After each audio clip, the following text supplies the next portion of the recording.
Bonjour à tous, je m'appelle Gabriel, je suis coach et je fais cette vidéo aujourd'hui pour rebondir sur une vidéo d'un youtubeur bien connu, Nassim Saïli, qui a intitulé une de ses vidéos "Ne faites pas ça pour le haut des pectoraux". Alors, dans cette vidéo-là, il décrit il parle d'un mouvement en musculation qui est l'élévation ici frontale avec haltère pour cibler le haut des pectoraux. J'interviens là-dessus parce que j'ai un stagiaire en fait qui m'a parlé de cette vidéo, qui est en formation avec moi et qui m'a dit, qui m'a mentionné cet exercice, donc cet exercice pour le haut des pectoraux, et qui me dit, j'étais avec un jeune en salle puisqu'ils ont accès encore aux salles malgré le Covid en formation, et qui faisait justement cet exercice, ce même exercice, mais pas aux haltères, mais à la poulie basse, poulie semi-basse, on va dire. Et il lui a dit bah, d'arrêter de faire l'exercice. Donc ce jeune était en séance, il faisait une séance donc pectoraux, et il lui a dit c'est pas un exercice de pec, c'est un exercice en fait qui cible l'avant d'épaule. Donc finalement tu perds ton temps à faire cet exercice. En fait, il a repris les dires en fait de Nassim dans sa vidéo, qui juge que, mis à part peut-être à l'échauffement, c'est pas un exercice pertinent à mettre dans une séance de pectoraux, hein. Pas justement que uniquement le haut des pecs, il a dit pour les pectoraux c'est pas pertinent. Et on va voir, on va rentrer dans le détail un petit peu. Du coup, je fais cette vidéo parce qu'en fait, il induit en erreur tout un tas de pratiquants, de jeunes coachs, voire de coachs en devenir, en bannissant un exercice qui est pas un exercice fondamental en musculation ou en bodybuilding, et encore en bodybuilding à voir, mais qui est quand même un exercice qui fait partie du panel des exercices pour bien travailler son corps, et qui en fait reste un exercice intéressant. Donc, pour démarrer, déjà, on voit Nassim faire en fait une élévation frontale quasiment, en partant légèrement de manière oblique, donc en fait avec une légère adduction. Mais au final, il nous fait quasiment une élévation frontale avec haltère, prise supination. Donc ça, évidemment, bien sûr que c'est un exercice qui cible les épaules. Et donc du coup, on ne parle pas du tout du même exercice. Et c'est là où c'est quand même dingue, parce que je ne sais pas combien d'années en fait, il y a combien d'années il a passé en fait son brevet d'état pour être éducateur sportif.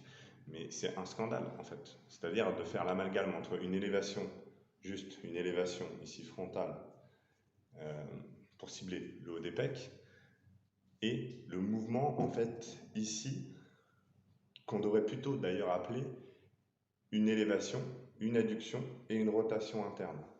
D'accord? Ici, là. Avec une légère antépulsion, après tout dépend si on veut cibler vraiment le pec dans son ensemble, si on veut vraiment cibler un petit peu plus le haut des pecs. D'accord? Donc, alors il nous parle de trajectoire, donc de trajectoire du mouvement, de trajectoire faite de lignes de force et de trajectoire des fibres musculaires. Pourquoi pas, l'approche est intéressante. Il décrit en fait un élément intéressant, c'est que en fait pour lui, normalement ces trois trajectoires devraient être alignées pour un mouvement optimal. Ben ça en fait en réalité c'est pas forcément juste. Bien sûr que oui, quand ces trois trajectoires sont alignées, le muscle va bien travailler, mais c'est pas forcément le cas, puisque en musculation, ce qui est intéressant, c'est de travailler les fibres sur des directions différentes et dans des situations différentes avec des intensités et des charges différentes. Donc, il le sait très bien, et pourtant, du coup, en fait, il jette un peu en pâture cet exercice en disant, voilà, cet exercice, vous perdez votre temps, désolé d'avoir cassé votre délire, votre mythe, depuis que vous faites cet exercice, en fait, bah, vous n'étiez pas en train de travailler les pectoraux et il ne sert à rien. Et malheureusement, c'est qu'il y a beaucoup de pratiquants, alors peut-être une petite minorité va continuer à le faire parce qu'en fait, ils se rendent bien compte qu'ils travaillent bien les pecs et qu'ils continueront à le faire. Mais une grande majorité vont se dire, ah bah, Nassim m'a parlé, ça y est, du coup, j'arrête de travailler, j'arrête de faire cet exercice pour les pectoraux. Donc en fait, je l'enlève de mon répertoire. Ce qui est pour moi un non-sens, puisque c'est intéressant justement d'avoir de la diversité dans les exercices, dans les entraînements. Après, évidemment, on a l'exercice phare, il n'y a pas besoin de, non plus, pour un groupe musculaire, de faire des milliers et des milliers d'exercices. Mais c'est assez incroyable, puisque en fait, donc pour lui, en fait, un muscle travaille bien quand en fait la trajectoire du mouvement, ou la trajectoire articulaire d'ailleurs, il confond un peu les deux, mais bon, c'est pas très grave, euh, et donc ce qu'il appelle la ligne de force ou la gravité en fait, hein, enfin, qui est associée à la gravité, en fait sont associés, et du coup, si vous voulez, il ne prend pas en compte une dynamique fondamentale. C'est que le plus important, c'est pas ça, c'est le rapprochement des points d'insertion. C'est-à-dire que vous soyez ici au niveau claviculaire jusqu'à l'humérus, ici vous allez venir resserrer, hein, d'accord, les fibres musculaires, vous contractez vos pectoraux. Ok, que vous le fassiez de bas en haut, sur le côté, vous allez dans tous les cas induire un effet en fait de contraction des fibres. Donc ça c'est la première chose. Donc en fait il se perd dans des détails avec finalement pas beaucoup d'importance et avec une communication très chiadée et au final pour pas grand chose. D'autant de plus que si on regarde, en fait, ce qui est important, c'est que en réalité, ici, si on fait bien l'exécution du mouvement, eh bien, on va avoir un impact vraiment au niveau des pectoraux. Alors après, on va avoir un impact, pas forcément sur le haut des pecs, en effet, sur ce mouvement, parce que pour avoir un impact sur les des pecs, il faut que, au niveau entre la clavicule et l'humérus, il y ait un rapprochement. Et pour qu'il y ait ce rapprochement, souvent, soit il faut un décrochage aussi au niveau de l'omoplate, pour pouvoir avoir une légère élévation de l'épaule et venir bien vraiment resserrer. D'accord? Après, évidemment, ici, si vous êtes dans l'axe des fibres, oui, en effet, vous allez aussi remonter puisque vous avez une élévation du coude. Ça, c'était ce qu'il disait dans la correction de l'exercice. D'ailleurs, parce qu'il a proposé une alternative, hein, c'est d'avoir les poulies, de travailler à la poulie un peu plus haut et de venir ici, dans le sens des fibres musculaires. En effet, puisque de toute façon, ici, pareil, on a un resserrement, on a un rapprochement des points d'insertion. Mais en fait, les fibres euh, musculaires suivent bien sûr les points d'insertion. C'est juste ça. Il ne faut pas dire je suis les fibres musculaires pour du coup me dire que il faut que je fasse le mouvement dans ce sens-là. Puisque vous pouvez très bien partir d'ici, ici monter, vous êtes en adduction et en même temps vous allez être en. Alors après tout dépend sur quoi on veut mettre l'impact. Mais si ici vous êtes là, vous abaissez l'épaule et vous venez ici en antépulsion, un petit peu comme un développé couché poussé, vous allez avoir un impact beaucoup plus sur la partie basse des pecs. Hein. Même si c'est difficile parce qu'après tout dépend de la manière dont vous recrutez votre pec. Mais c'est vrai que généralement la plupart des gens ont du mal à recruter cette partie supérieure puisque elle est moins importante et parce que généralement on a tendance à garder l'épaule basse. C'est vrai que si on veut travailler cette partie supérieure, hein, vous l'avez aussi dans le développé ici, qu'on appelle développé couché, soit ouais, guillotine, où on a les coudes relevés, hein, si vous voulez. Donc là, évidemment, il peut y avoir un risque pour l'épaule, mais si vous le faites bien, vous allez avoir aussi le même impact. Pourquoi? Parce que vous élevez l'humérus et légèrement l'articulation ici de la gléno-humérale. Donc en fait, quand vous allez revenir au centre, vous allez avoir un rapprochement. Que si je garde l'épaule basse, bah finalement, même si je resserre, ici, ces fibres-là travaillent moins. Voyez. Donc en fait, c'est toute la subtilité de la chose. C'est des nuances. La musculation, c'est des nuances. Et on ne peut pas jeter en pâture comme ça des exercices bêtement en disant bah ça marche pas. Voilà. Et du coup, après, on a des jeunes qui arrivent et qui disent ah ouais, Nassim m'a donné la lumière. Heureusement qu'il est là pour éclairer les gens, parce qu'en effet, depuis 40, 50, 60 ans, en fait, les mecs, et notamment certains des bodybuilders qui faisaient de la musculation, en fait, étaient complètement cons, ils faisaient ce mouvement pour les pecs, ils croyaient le faire pour les pecs, en fait, travailler leur épaule. Et vous pensez vraiment, sérieusement, que les enseignants et les coachs qui sont un peu calés dans le domaine, en fait, n'y aurait pas pensé. Enfin, il fallait attendre Nassim pour qu'il vous révèle la grande vérité. Et en fait, c'est ça le problème, c'est que, alors après, évidemment, quand vous n'êtes pas expert, on vous jette ça en pâture avec des trajectoires, des lignes de force, un beau dessin avec les fibres musculaires, même si la réflexion peut être intéressante, la chute et les conseils reliés à sa vidéo sont complètement nazes. Et d'ailleurs, le pire, c'est qu'en plus, il donne une option en fait à la poulie ici pour travailler le haut des pecs avec une élévation du coude. Donc avec le fait de mettre la poulie plutôt sur un seuil intermédiaire et pas partir d'en bas. Et en effet, c'est intéressant parce que, évidemment, là, vous allez avoir un meilleur rapprochement, toujours pareil, parce que vous allez monter vraiment un peu, bah, lui, comme il dit, dans le sens des fibres, mais parce que du coup, vous allez avoir un bon rapprochement, en fait, entre l'articulation gléno-humérale, enfin, notamment l'humérus, et les clavicules. Hein. Si vous êtes là, vous allez avoir un rapprochement avec le sternum. Vous êtes un peu plus bas, vous allez avoir un rapprochement un petit peu plus bas. C'est la même chose. Donc en fait, si vous voulez, c'est- il faut raisonner en termes de points d'insertion. Et on ne peut pas jeter comme ça, comme je vous dis, en pâture des exercices en disant bah, ça ne fonctionne pas, etc. Et en plus, le pire, c'est qu'on a l'impression que dans cette vidéo, il ne connaît même pas la biomécanique en fait, reliée la physiologie en fait du grand pectoral.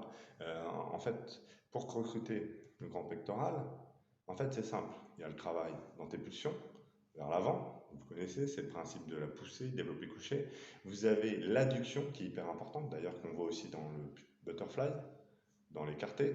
C'est le fait d'amener un rapprochement des bras au niveau de la ligne centrale du corps. Et puis vous avez aussi la rotation interne qui vient aussi également en fait contracter. Pourquoi? Parce qu'à chaque fois qu'on fait tous ces mouvements-là, on rapproche les points d'insertion, que ça soit de l'humérus au clavicule, au sternum ou même au faisceau, nos attaches en fait quasiment abdominales en fait sur la partie basse en fait des côtes. Bon, en fait, si vous voulez, c'est quand même incroyable d'avoir des analyses comme ça pseudo-scientifiques. Franchement, ça, qui du coup en jettent plein les yeux. Alors après, si l'intérêt c'est d'avoir des abonnés pour impressionner, etc. Mais moi, j'ai vu dans les commentaires tout un tas de gens qui disent ah bah je vais arrêter cet exercice, merci. Je me disais bien qu'en fait, moi qui le faisais, j'étais dans l'erreur depuis des années. Enfin, c'est quand même grave parce qu'en plus, le pire, c'est que ça va induire en fait tout un tas de pratiques derrière. Et on peut pas en fait jeter en pâture un exercice comme ça. La musculation, c'est l'art en fait de nuancer les choses. Il y a toujours des nuances. Vous pouvez dire, bah, moi je commence par le développer couché, bah, moi je travaille qu'à la barre, parce que la barre c'est mieux. Ah non, moi je travaille à la terre parce que c'est mieux. Bah voilà. En fait, vous pouvez pas dire ça c'est au-dessus d'eux. Après voilà, il y a des logiques et il y a des choses en effet qui se valent plus que d'autres. Et après, chacun peut avoir son avis, mais il y a des choses comme ça, on ne peut pas dire n'importe quoi. Et il dit n'importe quoi, il dit vraiment n'importe quoi. Et c'est quand même assez incroyable, parce qu'en plus, dans sa correction aussi, il propose l'inclinaison. Mais dans l'inclinaison, ok, on est dans le sens des fibres musculaires, mais sauf que le rapprochement justement des points d'insertion, il se fait pas vraiment. Donc en fait, ça en fait un exercice en effet qui va cibler un peu le haut des pecs, mais pas avec une intensité maximale. Donc en fait, si vous partez ici comme ça, vous aurez un recrutement aussi intéressant, mais après tout dépend. Et c'est vrai que la seule chose qui est intéressante, mais qu'il n'a pas mentionné malheureusement, c'est que cet exercice ici, d'élévation, enfin qui est en fait une adduction, une rotation légèrement interne, et voire une antépulsion, mais ça dépend comment on travaille, et une élévation ici d'articulation, enfin, de l'omoplate et du coup de l'articulation glénomurale, cet exercice-là, en fait, euh, ça travaille l'ensemble des pectoraux. Hein, c'est pas uniquement ciblé. Hein. C'est-à-dire que quand vous faites ça, vous ne travaillez pas que votre haut de pec, vous travaillez tout le pec. Et en plus, vous pouvez même cibler, c'est-à-dire vous pouvez travailler, comme je vous ai dit, vers le bas, vous pouvez travailler un petit peu plus en rapprochement vers le sternum, ou vous pouvez aller chercher vers le haut pour aller travailler vraiment la partie haute. Voilà, en ça, du coup, je voulais intervenir. Et bah, je voulais vous dire que il faut arrêter de dire n'importe quoi.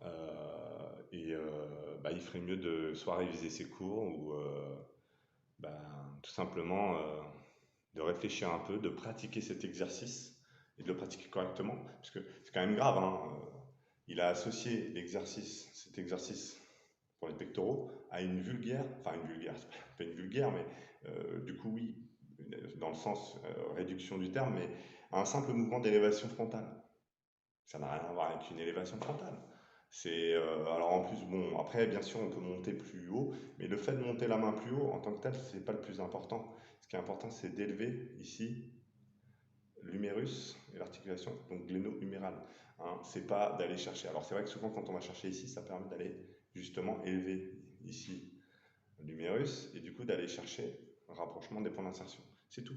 En fait, après, à nous parler de fibres, de champ de force, de machin, euh, il induit en erreur des pratiquants qui, du coup, ça leur en met plein les yeux. Ça ne veut pas dire grand-chose. Et du coup, j'ai expliqué donc à mon stagiaire cet aspect. J'ai expliqué en fait le fait que en fait, cet exercice était bon et que ça dépend comment on le pratique. Et voilà, et que faut pas le bannir, faut pas le bannir du répertoire. C'est complètement débile. C'est complètement débile. Donc voilà pourquoi je fais cette vidéo. J'en ferai sûrement d'autres. Je vais destiner cette chaîne à de la, de l'information tout simplement, hein, parce que on a tout un tas de gens qui veulent réinformer pour réinventer, etc. Bon, bah, c'est bien beau hein, d'inventer en fait quand il n'y a rien à inventer. Après, c'est bien d'inventer quand il y a vraiment des choses à inventer.